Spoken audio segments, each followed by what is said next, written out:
gudoomiyaha gobolka Banaadir ahna duqa magaalada Muqdisho ayaa sheegay in ciidamada ilaalinta deegaanka Xamar ay dhawaan heli doonaan xuquuqdoodii iyo mushaaraadkooda kadib markii uu maanta kormeer ku tagay xarunta ciidamada ilaalinta deegaanka Xamar ee magaalada tan Muqdisho. markale Nuur Siciid Taliil ayaa warkan inoo faahfaahinaya.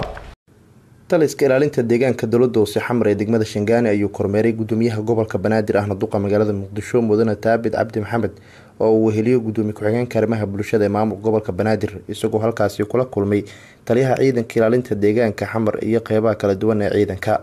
ujeedka kormeerka ayaa ahaa u kurgelida howlaha kala duwan oo ay ciidamada ilaalinta deegaanka dowladda hoose Xamar ay ka qabtaan magaalada Muqdisho iyo baahiyada ay qabaan iyadoo halkaasi uu ka hadlay taliyaha ciidanka ilaalinta deegaanka Xamar Jeneraal Cabdinaasir Maxamuud in qarshe haddaad ciidankaaga tayaysato historiga markaa dib ugu noqoto taariikhda ciidan laga baqo magaaladan ahaa jira ciidankaaga haddaad tayaysato oo tababarato oo aad dhaqaalaysato wax aad u baahantahay ilaahay abuuro male meel walba asaga ka kaafi kara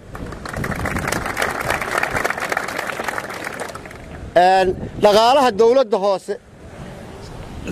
dawladda hoose meel kasta ee dakhli ka soo galo dawladda hoose ayagaa ka shaqeeya. gudoomiye ku-xigeenka arrimaha bulshada ee gobolka Banaadir Cabdulaahi Cilmi Xaaji Erig ayaa kula dardaarmay ciidamada ilaalinta deegaanka in ay laabaan howsha adag ay bulshada u hayaan. hadduu ilaahay yiraahdo haddii madaxdeena ka maqnaan jirtay waa idin imaan doonaa qof labo saddex afar kormeer madax mar walba idinla joogta helaysaan albaabkoodana isaga ka xirneen soo dhawaada waxaan oo tihiin waalid waxaan oo tihiin walaal waxaan oo tihiin wax kasta kalama nihiin wax kala anaga warkan wuxuu ku kooban yahay dadka waa inay helaan adeeg nadiif ah waa ina ula dhaqantaan sida ay ula dhaqmaan macallimiinta dhaqaatiirta iyo waalidka intiba waa tihiin. gudoomiyaha gobolka Banaadir ahna duqa magaalada Muqdisho Mudane Taabid Cabdi Maxamed ayaa u ballan qaaday ciidanka ilaalinta deegaanka dowladda hoose Xamar in ay dhawaan heli doonaan xuquuqdooda ka maqan hase ahaatee lagula xisaabtami doono shaqada ay qaranka u hayaan. qof walba aan la kulmo waxa dhamaanta aan buuq cusub bilaabana ciidanka ilaalinta deegaanka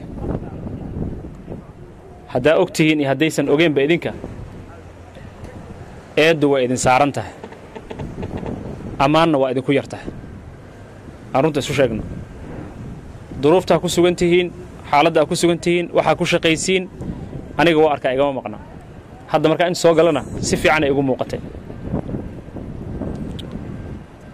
waxaan rabaa kelmadahan ee xaqiiqda taagan maanta inaan aragno maanta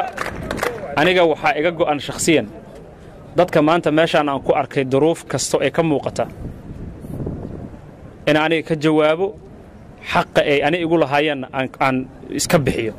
ciidanka ilaalinta deegaanka ee dowladda hoose Xamar ayaa dib ugu soo kabanaya burburkii ku dhacay 22 sano ee uu dalka burbursanaa iyadoo maamulka gobolka Banaadir uu ballan qaaday in dib loo soo celin doono qeybihii kala duwanaa uu ka koobnaa taliska. Nuur Siciid Taliil, Radio iyo TV-ga qaranka Soomaaliyeed, magaalada Muqdisho.